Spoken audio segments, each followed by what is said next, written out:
Pozdrav! Danas ću vam objasniti kako se trejda na Hyperliquidu. Što je Hyperliquid? Hyperliquid je decentralizirana mjenjačnica koja vam pruža iskustvo jednako onome kao kad tradate na Binance-u ili na nekom CEX-u, na centraliziranoj mjenjačnici, s time da ovdje nema KYC-a, sve radi brzo, male su naknade, sve se brzo izvršava i zapravo iskustvo skoro jednako onome na CEX-evima, s time da ne trebate KYC i da vam je sve transparentno i vidljivo. Znači doći ćemo tako da u Google pišemo Hyperliquid i prvi rezultat bi nas trebao odvesti na Hyperliquid. Tu gore provjerite u adres baru da vam je prava adresa i odete na lansiranje aplikacije. Tu će vam reći continue. Evo, kada smo došli, ovo je sučelje. Ja sam u jednom od prošlih videa pokazao kako se na Hyperliquidu trejda sa perpetualsima, odnosno kako se short i long pozicije otvaraju. Ovdje ćemo samo basic napraviti, znači one osnovne, kako se spaja wallet, kako se šalju novci da se može krenuti. Dakle, prvo i osnovno ćemo se connect, znači spojit ćemo se sa walletom, to ćemo napraviti sa Metamaskom, on je najčešći izbor. Ovdje ćete prihvatiti njihove uvjete i ponovo potvrditi. Također u prošlom videu ćete vidjeti da sam vam pokazao kako se setapira Metamask, kako se s njim počinje koristiti, tako da ako se prvi put susrećete s ovim, pogledajte video o Metamasku. Evo, kad se spojite, tu ćete vidjeti adresu i onda će vam ovdje pisati depozit. Da bi mogli deponirati, vi trebate na svom Metamasku imati nešto tokena, i to USDC, jer se s njim najčešće trejda, to je stablecoin, koji će vam trebati da se s njim trejda u valutnim parovima, recimo sa Etherom ili Bitcoinom, i bitno je da ste na Arbitrum mreži. U Metamasku imate ovdje za izabrati spadajućeg menija Arbitrum mrežu, znači USDC na Arbitrum mreži i nešto Ethera za gas. Evo, ja imam $2, to je dosta za, možda i više od 10-15 transakcija. Na Arbitrumu su male naknade za transakcije, odnosno mali gas. Ako imate USDC na nekom od drugih chainova, recimo na Etheru ili na Linei ili na Base-u, onda ćete ga moći prebaciti preko bridge-a, o čemu sam isto napravio poseban video, pa možete vidjeti kako se to bridge-a. Uglavnom, jednom kad imate USDC na Arbitrumu, na Metamasku i spojili ste Metamask, to ćete vidjeti po ovome da vam tu piše adresa, idete na depozit i ja imam maksimalni amount $170, ali ja ću ovdje staviti na primjer $50 da vidimo kako nam to izgleda. Kažemo depozit, confirm, pričekamo možda minuticu da to dođe. Evo ga, već je došlo. Ja sad tu imam pod balans, imam 50 USDC-a s kojima mogu tradat.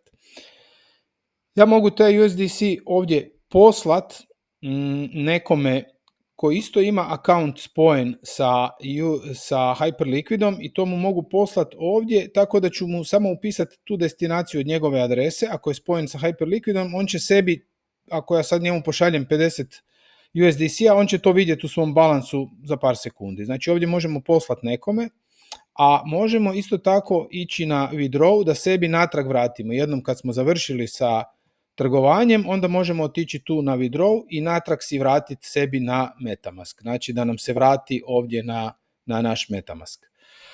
Ono što je važno je da kad si vi deponirate novac na Hyperliquid, on vam po defaultu dođe na Perps account. Znači Hyperliquid ima dvije vrste accounta, odnosno dvije vrste tradanja. Jedno je spot, drugo je Perps, odnosno ono o čemu sam napravio video prošli put, a to je ono gdje možete raditi longove i shortove.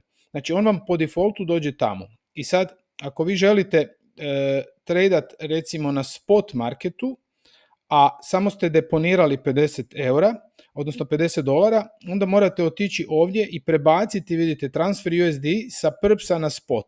Ja sad tu imam maksimum 50, ja ću prebaciti 50 USDC-a sa Perpsa na spot i reći ću confirm, tako da mogu tradat spot. A to ćete vidjeti ovdje. Sad sam ja to prebacio i sad ja imam 50 slobodnih za tradanje spot.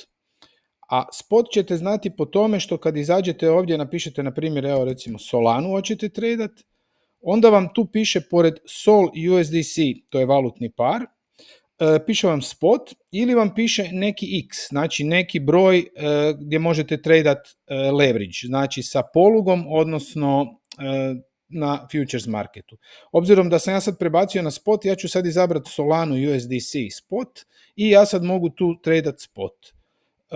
Ok, i ja sad kažem, ja bi kupio Solanu za, ne znam, za recimo 74% iznosa, a to mi je trenutno $36 i znači sa ovim tu slajderom si mičete koliko hoćete kupiti ili vjerojatno možete tu upisati postotak i vi sad samo kažete place order, potvrdite i evo nalog vam se izvršio. Znači vi ste sada, imate vaš balans više nije 50 USDC-a nego je 13 USDC-a i 0,2388 Solana. I sad vi to možete također nekome poslati, možete s tim što hoćete. I kad hoću prodat tu Solanu, recimo odemo na isto tako ovaj tu izbornik i kažemo sell i sad možemo prodat na primjer evo 52% one Solane koju ja imam, kažemo place order i order se izvršava. Vidite kako to sve ide brzo, ja sam sad prodao dio Solana i sad imam 0,08 Solana. Ide jako brzo i to iskustvo tradanja na Hyperliquidu je najsličnije onome na CEX-evima, s tim da evo naravno nema KYC-a, nema davanja vaših osobnih podataka koji onda čim ih nekome date oni su izloženi tome da budu ukradeni i da dođu tamo gdje ne bi trebali. A ovdje vidite ove točkice, to vidite točno pozicije gdje smo kupili, gdje smo prodali. I mi smo za to platili i neki fee, naravno ova platforma živi od fijeva, od naknada koju platite svaki put kad nešto tradate. Evo tu piše koliko smo fijeva potrošili i evo tu možete još na ovim tu tabovima vidjeti neke statistike koji su vam open orderi, vidite trade history, znači evo tu za svaki ovaj trade koji sam ja odradio piše kad je odrađen, koja vrsta je, znači da li je prodaja ili kupnja, koja je veličina i tako dalje, koji je fee plaćen, da li sam sad na tome nešto izgubio ili dobio, jel mogao sam kupiti Solanu, pa onda ona naraste, ja ju prodam i onda bi tu bio u plusu. Sad sam bio nešto malo u minusu zato što se cijena nije mijenjala, a platio sam neke naknade. Tu nam je chart, znači chart možete prilagođavati ovu kartu da bude na 5 minuta, na 1 sat, na dan, vidite ovdje možete u ovom izborniku si to podešavati.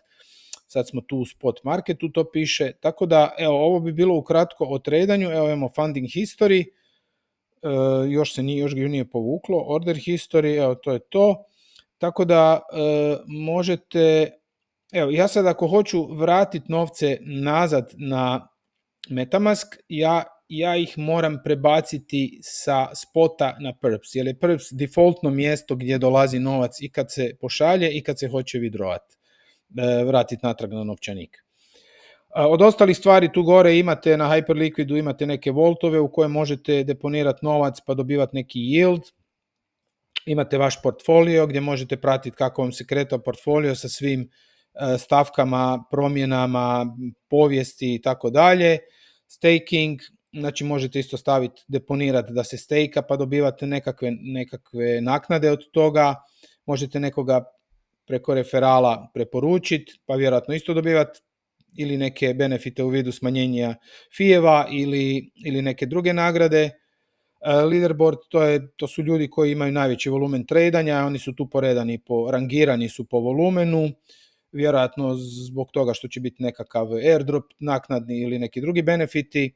Sad imate tu testnete, explorere i tako dalje.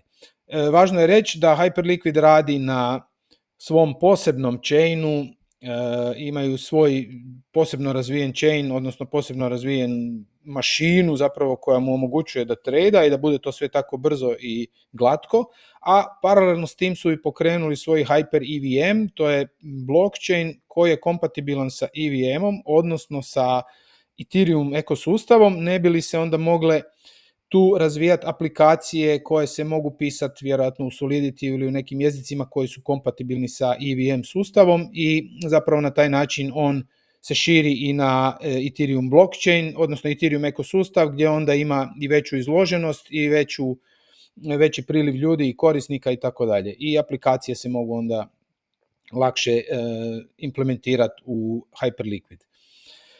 To bi vam bilo ukratko o Hyperliquidu. Evo još imate ovdje i na DeFi Lama. DeFi Lama je jedno od vodećih mjesta za analizu DeFi-a, aplikacija, protokola i tako dalje. Onda možete vidjeti koliki su volumeni tradanja. Evo recimo Hyperliquid u zadnjih 24 sata ima 8 milijardi dolara volumen tradanja, što je stvarno veliki volumen, a vidimo da je nekakav generalni trend da raste.